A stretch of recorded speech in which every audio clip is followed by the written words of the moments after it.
આજે આપણે જોઈએ તકિયા ઉપર સફેદી ચડાવવાનો પ્રકાર. તકિયા ઉપર આ પદ્ધતિથી સફેદી ચડે આપણે અહીંયા. હવે આ કોઈ પણ સફેદીમાં સિલાઈ નથી. આની ખૂબી એ છે કે વગર સિલાઈએ પણ વગર દરજીની મદદે પણ તમે આ કાર્ય કરી શકો છો. તો જોઈએ આપણે કેવી રીતે ગૃહ સેવાની અંદર સફેદી કરી શકીએ છીએ. હર વખતે જરૂરી નથી કે આપણે આ દરજીઓ તરત ને તરત મળી જાય અને તરત ને તરત આપણું કાર્ય થાય. આની માટે આપણે તકિયા માટે આપણે જોઈશે કે આપણા આવા તકિયા હોય છે મખમલના જનરલી આપણે આની જે પદ્ધતિ છે અનુસાર. તો એની માટે આપણે આવી રીતનું સફેદ મલમલનું જે વસ્ત્ર છે કે ચાલો કે તમે ઘટા હોય તમારે ત્યાં હોય તો જેમ સાટિનનું હોય, સિલ્કનું હોય કે મલમલનું હોય, જે પણ હોય આવી રીતનું વસ્ત્ર હોય તો આનું માપ કેવી રીતે લેવું. સૌ પ્રથમ ચોરસ ટુકડો છે તો આવી રીતે તકિયો હોય તો આશરે આવી રીતે રાખી અને દોઢ ભાગ અહીંયા આવી જાય, દોઢ ભાગ અહીંયા આવવો જોઈએ અને આખી આ ઘડી થાય એટલો લાંબો આનો માપ છે. તો હવે આપણે આ તકિયા ઉપર દોરી બાંધવાની પદ્ધતિ જોઈએ. સૌથી પહેલાં તો એને આ પદ્ધતિથી એને લઈ લો. દોરો એક ખાસ ધ્યાન રાખજો કે મજબૂત હોવો જોઈએ, કાચો નહીં. આવી રીતે થોડો દોરો છોડી લો.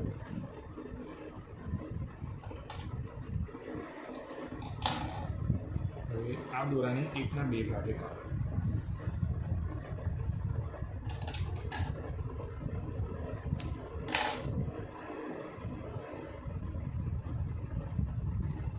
સૌ પ્રથમ આ દોરાની જેટલી ટૂંકી ગળી થાય એટલી કરવાની છે આપણે, જેથી આ જાડો થાય. બીજું કોઈ આનો ઉદ્દેશ્ય નથી આપણો.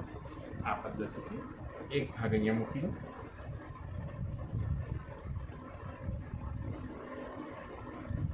સેમ એવી જ રીતે આ બીજો ભાગ અહીંયા મૂકી દો. હવે આપણે શું કરવાનું છે, બહુ સરળ છે. 2 મિનિટની અંદર આ તકિયો લપેટાઈ જશે. આવી રીતનો એક ભાગને ડિવાઈડ કરી લો. આવી રીતે હાથેથી દબાવી દો માત્ર. અહીંયા આવી રીતે કરી દો.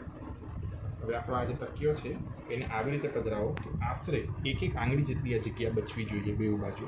તમે જોશો તો અહીંયા પણ એક આંગળી જેટલી છે, અહીંયા પણ એક આંગળી જેટલી છે. આના મેજરમેન્ટ્સ તમારા તકિયાના ઉપર આધારિત છે, એટલે તમારા હિસાબે નાના મોટા જેમ તમને ફાવે એમ કરી શકો છો. હવે આ બે દોરીના છેડાને આવી રીતે લઈ એક નાની ગાંઠ અહીંયા મારી લો, જેને આપણે ફૂલ ગાંઠ કહીએ. આવી રીતે દોરો કાઢી આમ અંદાજે મારી રાખો. જો બીજી બાજુ હવે આપણે પાકી ગાંઠ મારવાની છે આની. આવી રીતે લઈ અને એને આવી રીતે ખેંચીને વ્યવસ્થિત ટાઈટ આવી રીતે ગાંઠ મારી અને આને રેડી રાખો. હવે આ ફૂલ ગાંઠને છોડી દો. હવે આને પણ પાકી ગાંઠ લેવાની છે પાછી. તો આવી રીતે લઈ તકિયાને આમ ઊભો રાખી અંગૂઠાથી આને દબાવતા જાઓ. એટલું પણ નહીં કે આ દોરો તૂટી જાય, પણ આવી રીતે એને પકડી, મેં આંગળી વચ્ચે રાખી છે એને આવી રીતે આમ લઈ આમ. અને હવે આ બે બાજુના જે દોરા જે છે એ આટલા સિદ્ધ કરી લો કે જેટલા તમારે જરૂર છે એટલા જ રહી ગયા. અને આ દોરાને આ બે ભાગની જે સફેદી વચ્ચેથી નીકળે છે ત્યાંથી પધરાવી દો આ પદ્ધતિથી.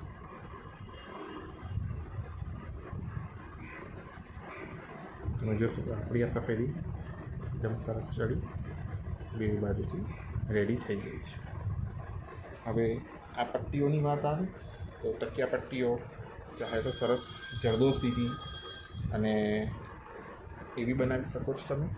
અને ચાહે તો તમે આવી રીતની જે અલગ અલગ પ્રકારની માર્કેટમાં અત્યારે તો બહુ સરસ બધી મળે છે એ પદ્ધતિ અનુસારની તમે લઈ અને આવી રીતે લઈ લો આને. અને પહેલાંથી નહીં કટ કરતા કે તમને ઓછી વધતી થાય. આવી રીતે લઈ બે ગાંઠ મારી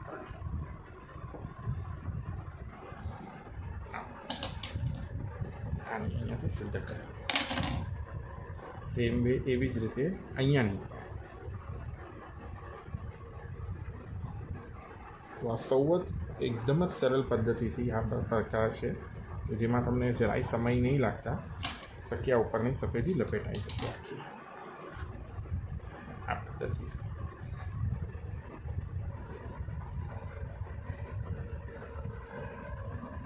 ને આ એકદમ ટાઈટ આવશે કે જરાય નીકળે એવો કોઈ શક્યતા નથી. જરાય ઢીલું રહે, ઓછું રહે, ખાલી માપનું ધ્યાન રાખજો. તમારે આ પદ્ધતિથી તમારા તકિયાની સફેદી રેડી બહુ જ ઓછા સમયમાં ગ્રહ માટે આપણા પ્રભુને લાડ લડાવવા માટે ઉપયોગી છે. મંદિરની અંદર તો ખેર બધા સિદ્ધ થઈ શકે છે, પણ જો ઘરની અંદર અનુકૂળતા ના હોય તો આવી રીતે પણ આપણે કરીને સફેદી ચડાવી શકીએ છીએ. ધન્યવાદ.